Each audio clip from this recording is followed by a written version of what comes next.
एक 16 साल की लड़की जिसके सर में 3 गोलियां मार दी गई है, वो लड़की क्या कर सकती है। एक 9 साल का बच्चा जिसको स्कूल से पागल का दर्जा देकर बाहर निकाल दिया गया हो, वो बच्चा क्या कर सकता है। एक बंदा जिसने बॉम्ब ब्लास्ट में अपना वो हाथ खो दिया जिससे वो पूरी दुनिया जीतने जा रहा था, वो बंदा क्या कर सकता है। एक छोटी बच्ची जिसको डॉक्टरों ने ये बोल दिया हो कि तुम कभी चल नहीं पाओगी, वो बच्चे क्या कर सकती है। ये वीडियो देखने के बाद आपके पास कोई बहाना, कोई एक्सक्यूज नहीं बचने वाला है, क्योंकि आज आपके अंदर का जिद्दी इंसान जागने वाला है। मेरा आपसे निवेदन है, अगर अपने आप को बदलना चाहते हो तो इस वीडियो को एक बार पूरा जरूर देखना।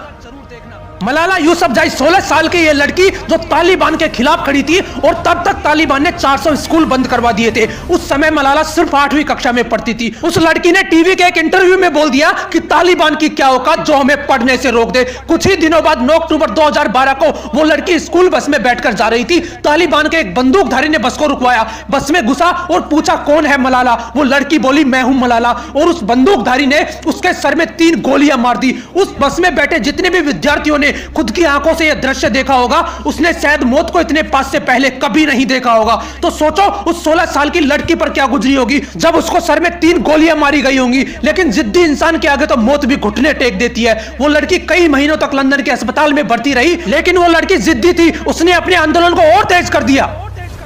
अपनी जिद के कारण इतनी कम उम्र में नोबेल पीस प्राइज, दुनिया का सबसे बड़ा अवार्ड जीत कर ले गई। वो ये होती है असली जिद, जिसे मौत भी नहीं रोक पाई।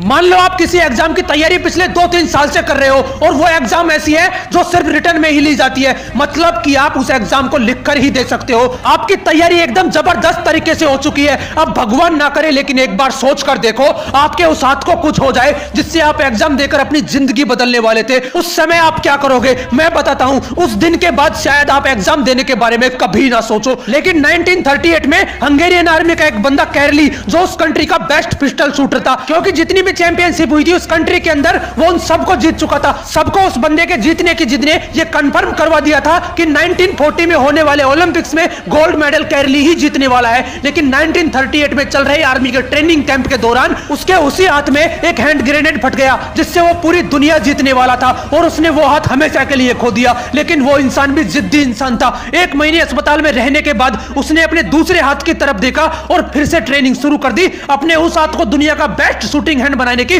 जिससे वो लिख तक नहीं सकता था। 1 साल ट्रेनिंग करने के बाद 1939 में हंगरी में हो रही चैंपियनशिप में उस बंदे की जिद ने उसे फिर से चैंपियन बना दिया। लेकिन वो बंदा फिर भी नहीं रुका, क्योंकि उसे जिद थी उस हाथ को पूरी दुनिया का बेस्ट शूटिंग हैंड बनाने की। उस बंदे को जिद थी 1940 में होने वाले ओलंपिक्स में गोल्ड मेडल जीतने की। लेकिन 1940 के ओलंपिक्स वर्ल्ड वॉर के चलते कैंसिल हो गए। उस बंदे ने अपना सारा फोकस उठाकर डाल दिया 1944 में होने वाले ओलंपिक्स में, लेकिन वर्ल्ड वॉर के चलते वो भी कैंसिल हो गए। अब तो उसका शरीर भी जवाब देने लगा था, लेकिन उस बंदे की जिद ने उसका साथ कभी नहीं छोड़ा। उसने फिर अपना सारा फोकस उठाकर डाल दिया 1948 के ओलंपिक्स में, जहां पर दुनिया के बेस्ट शूटर्स आए हुए थे। लेकिन उस जिद्दी इंसान ने अपने उस सिंगल हैंड से, जिससे वो कभी लिख तक नहीं सकता था, गोल्ड मेडल अपने नाम कर लिया और पूरी दुनिया की हिस्ट्री को बदल कर रख दिया। क्या अभी भी आपके पास कोई बहाना शेष है?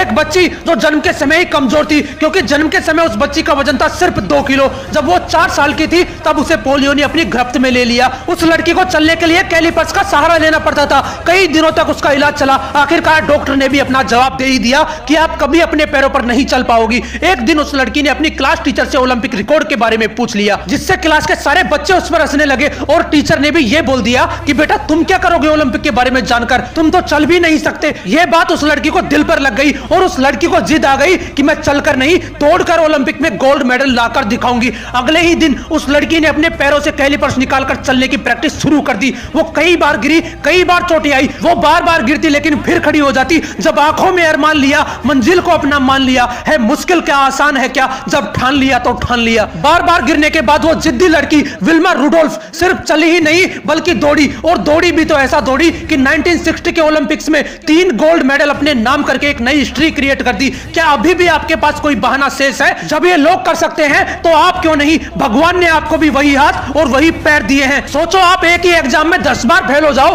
तब आप क्या करोगे, 100 बार उसी एग्जाम में फेल हो जाओ तब आप क्या करोगे, अगर उसी एग्जाम में आप 1000 बार फेल हो जाओ तब आप क्या करोगे। कुछ ज्यादा ही बोल दिया ना मैंने, क्योंकि इतनी बार एग्जाम देने के बारे में तो कोई सोच भी नहीं सकता और इतनी बार फेल होने के बाद तो कोई भी हार मान लेगा। लेकिन एक ऐसा इंसान था इस दुनिया में जिसकी डिक्शनरी में हार नाम का कोई वर्ड ही नहीं था। 9 साल का एक बच्चा जिसको पागल और सनकी समझा जाता था, क्योंकि उस बच्चे की हरकतों को देखकर कोई भी नॉर्मल इंसान उसे पागल ही समझेगा। क्योंकि एक बार उस लड़के ने एक चिड़िया को कीड़े मकोड़े खाते हुए देख लिया। उसे लगा कि सारे पक्षी कीड़े मकोड़े खाते हैं, शायद इसलिए ये उड़ पाते हैं। उस लड़के ने बहुत सारे कीड़े मकोड़ों को इकट्ठा किया, उनका सूप बनाकर दोस्त को पिला दिया, ये देखने के लिए कि दोस्त उड़ता है या नहीं। लेकिन उसका दोस्त बीमार पड़ गया। उस 9 साल के लड़के की बहुत पिटाई हुई, उसे पागल बोलकर स्कूल से निकाल दिया गया और बड़ा होकर वो लड़का एक्सपेरिमेंट करने में जुट गया। वो हजारों बार फेल हुआ, लेकिन वो जिद्दी इंसान फिर भी नहीं रुका और बल्ब का आविष्कार कर अपने नाम थॉमस एल्वा एडिसन को पूरी दुनिया में ब्रांड बना दिया। बचपन में पागल बोले जाने वाले उस जिद्दी इंसान ने चलचित्र, टेलीग्राम और माइक्रोफोन जैसे 1040 आविष्कार करके पूरी दुनिया को बदल कर रख दिया